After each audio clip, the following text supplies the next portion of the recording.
Welcome back to the Redneck Engineer channel on YouTube, where today I need to get this 1931 Viking walk-behind tractor running again. This one is I got it, I worked on a chainsaw for a guy and got this. It was stuck. I managed to save the cylinders. I only had piston rings made for it years ago in the video. There.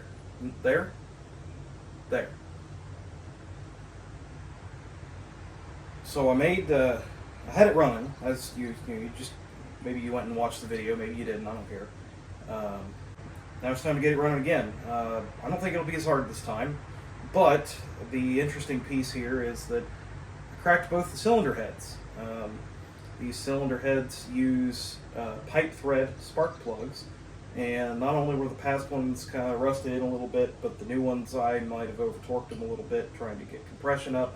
What it turned out was a head gasket issue. I did have some new head gaskets made, just solid copper ones, so I'll be reusing those. But I'm going to pull the jugs off of here, check the valves and everything, but first I'm going to do a compression test, and I'm going to feed it compressed air and soapy water and see if I can get an idea where it's leaking. Just make sure that it's these heads, because if it is, well, down in the probably the description, because I don't think I can put it whichever side, down in the description I'll have a link to pretty much all of the known information about these 30s standard twin Viking twin tractors. The company went defunct in something like 34 or 35 and came into existence in something like 29 or 30, so there's not a whole heck of a lot of these to donate parts. So I do think, though, that luckily this is a pretty simple flathead design. So it should be pretty easy to copy those cylinder heads in a way, with some, loyalty, taking some engineering freedoms, so that they're a little more manufacturable in my setting. I think first we might need to walk around this a little bit just to get you in here. The leaves have built up on it. It's been a lawn ornament ever since it quit running. It got weaker and weaker. It lost compression. Could be even the old, non-hardened valve seats just finally wore out. I made a new crank for it a couple years ago when I was trying to get it running again. Fits a lot better, but you can see how effortlessly, there's a little bit, but there is not a lot going on there for compression. And you don't hear the magneto tripping. That's a new problem. I've got to figure that out, get spark. In fact, that's likely more important than tearing into the cylinders. So I'm likely to start with that.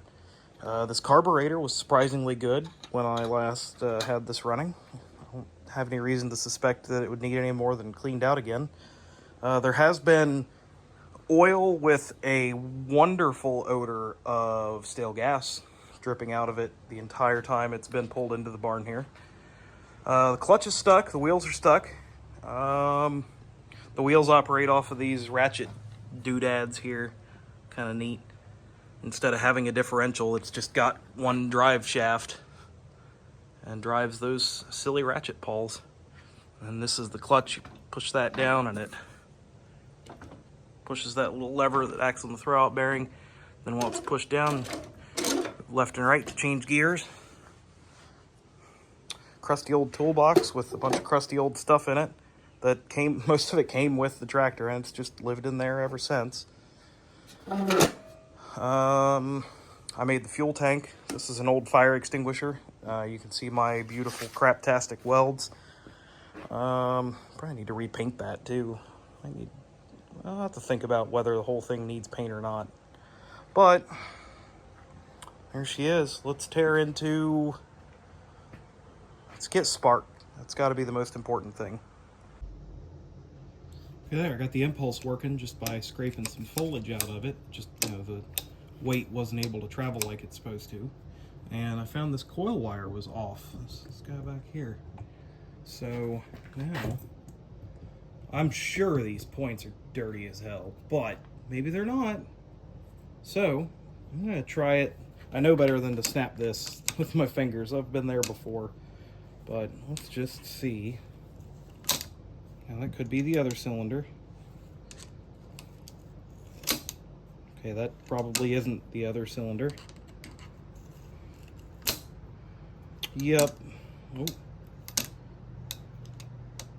There we go. If you get going too fast, just like it's supposed to, it doesn't trip anymore. Yep, that was definitely both of them. And oh well, shoot.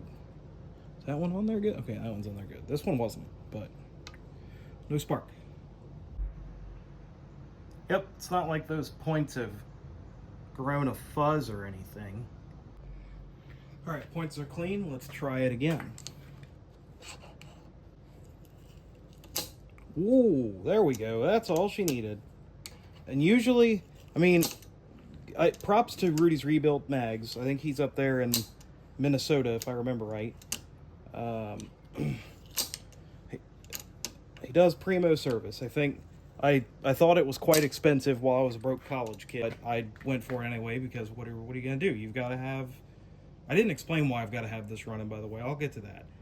But spark, that'll work. Back on wood bar of soap. Bowl, as you can see. So start. Just plug it in the air, and this is probably going to whip over. So I'm going to stand well clear of that crank.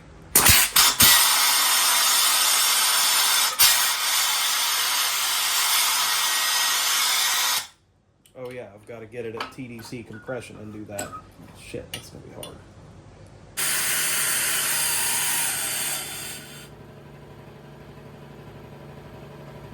There we go.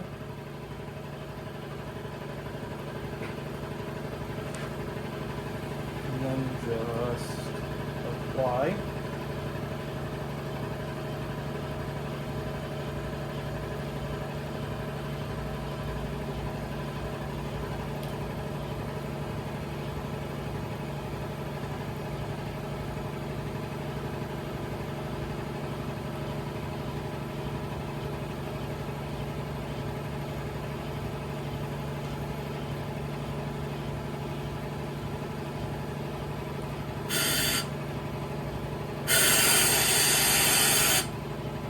I can faintly, let me turn the air off.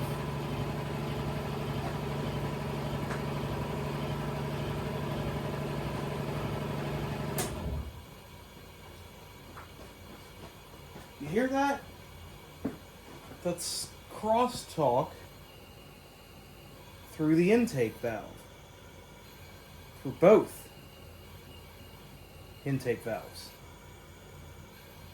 I may not have. I mean, I know these heads were cracked, but these welds may just do it. Let's try the other head.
Hear that?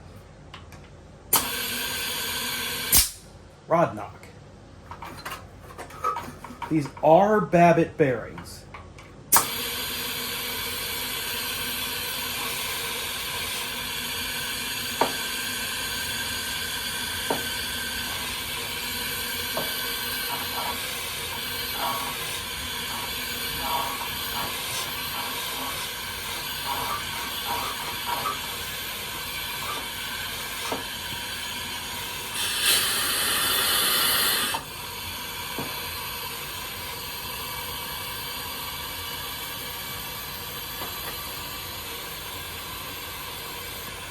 So hear that crosstalk. Let's do the soap thing.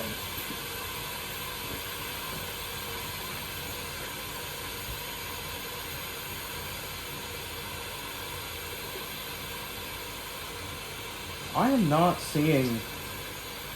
I mean, there's a tiny bit, but that's not a lot. It's gotta be the intake valves. Shoot, I'll probably have this running tomorrow. What's all this, though? Oh, that's coming out the exhaust. Well, there's another clue. The exhaust valve's leaking too, damn. Yep, sure is. Valves are leaking.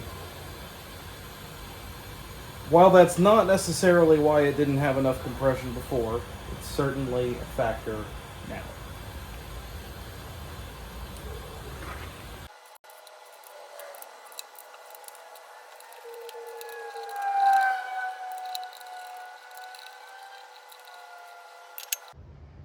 Okay, time for the reveal. Is it burnt valves, crusty valves, or both? Looks pretty clean in there.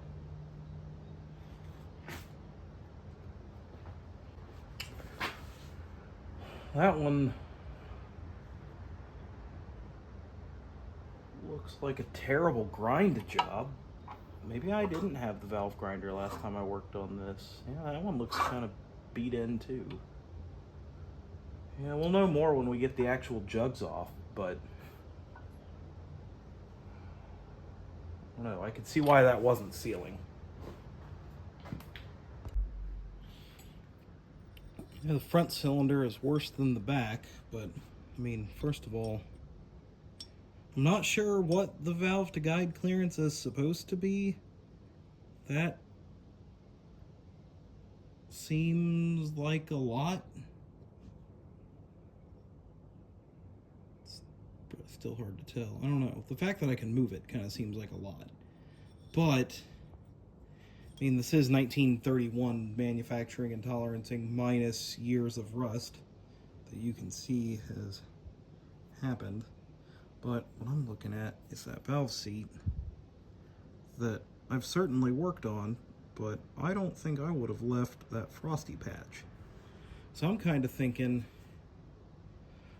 two things. One is that it could be that all that slop is letting this valve kind of slide down the seat. Every time it seats, it's off center and slides down the seat. But I would kind of expect maybe for that to happen in a more consistent direction, because the tappets don't rotate on this engine, so there's really no reason for it to be changing direction. Let's look at the intake. Same thing. Focus. Yeah. And the back cylinder exhaust valve, it's actually pretty bad. But some of that's W.A.S.P. nest. Now, dig the old quick way valve grinder out.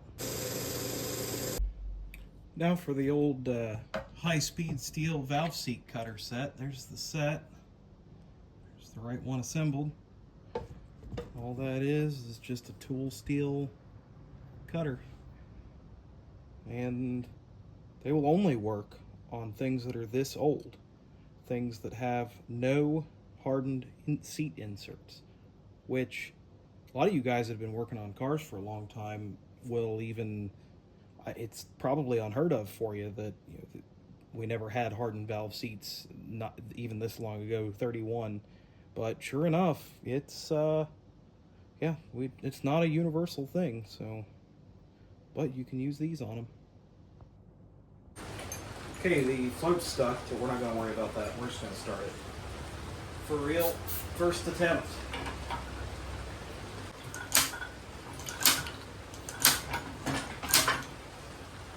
Might be able to save this float. Maybe. But I also don't know how difficult it's going to be to find, because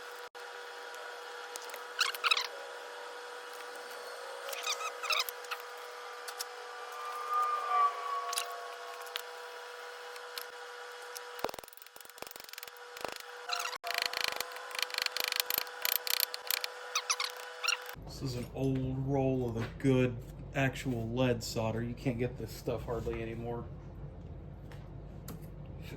I mean, the new stuff is better for pipes, I think, but for this kind of stuff, it's got to be lead.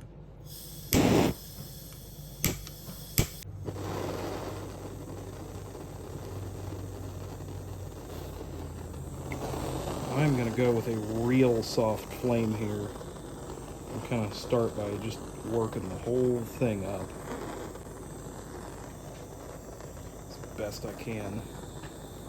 Yep, you can already see that flux boiling off. This stuff is so thin, you can hear it boiling. It's thin, but it doesn't hold heat all that well.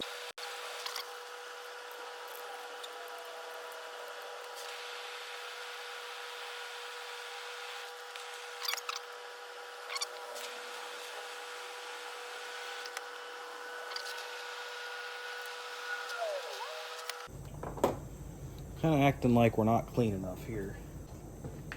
Just for sheets and goggles, I'm going to try a way smaller solder.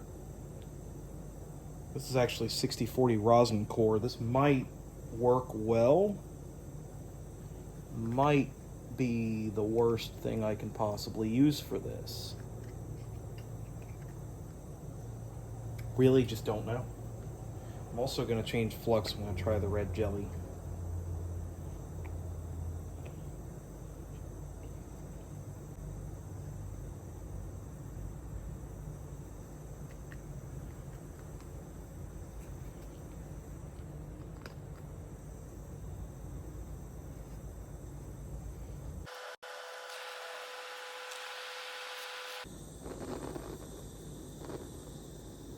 Oh yeah, that rosin core. Oh, that's way better.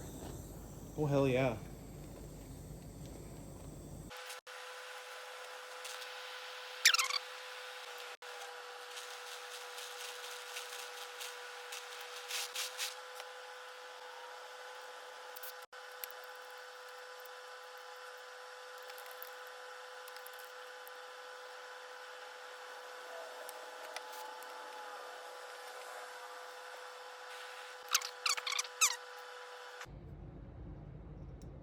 Now that's off and hot.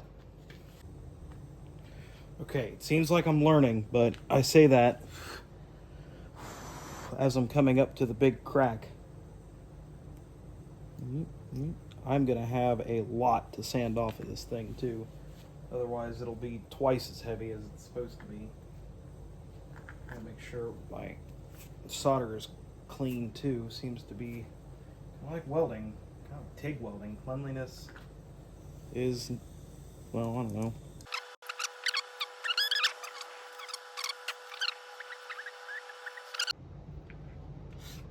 Okay, what am I gonna leak check it in? A pan of gasoline, of course.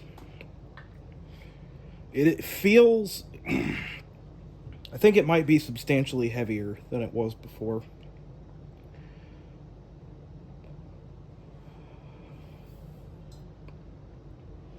But it does float. And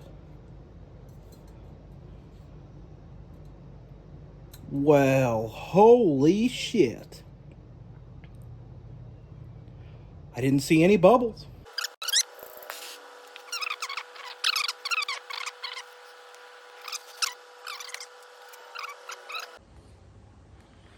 Here we go, carb cleaned out, float repaired. Turn the gas on for the, actually, clean up. Dump out this sediment bowl that's half full of water first, and then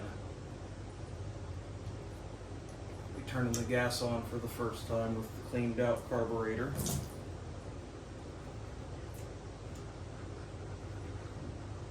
Yep, lovely. Yeah, put that back on there without cleaning it out at all. It'll be fine. It's not like the water goes to the bottom of the float bowl or anything.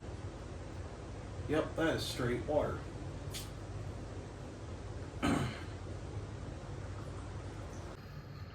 Believe it or don't, the sediment bowl's not floating anymore. You don't see that layer of water moving. Looks like my float repair worked. Got other leaks to fix though. Okay then, second attempt after Carb Clean Out. I think everything's good to go.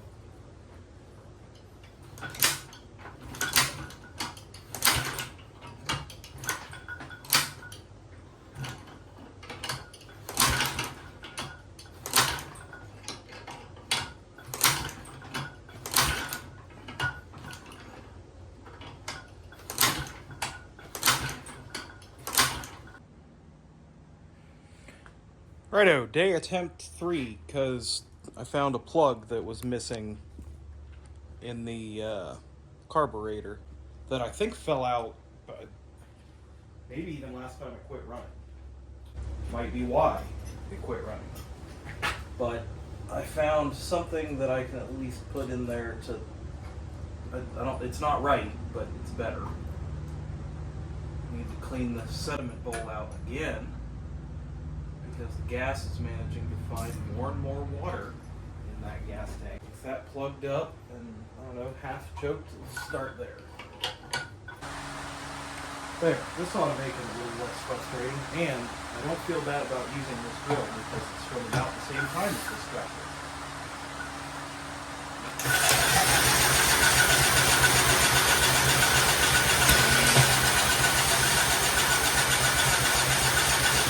We all done missed it. I had it running. You weren't paying attention. No, I think a big thing that helped, we've tuned the carburetor in a bunch, but I think a big thing that helped was the spark plug gap, actually. So let's try this again on hand.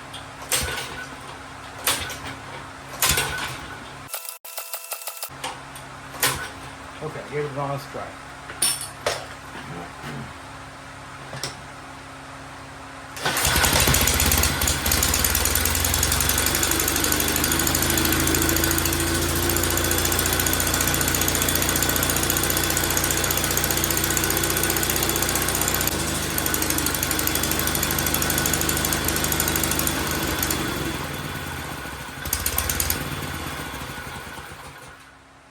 Okay, now that it's tuned in, let's see if I can get it to start by hand.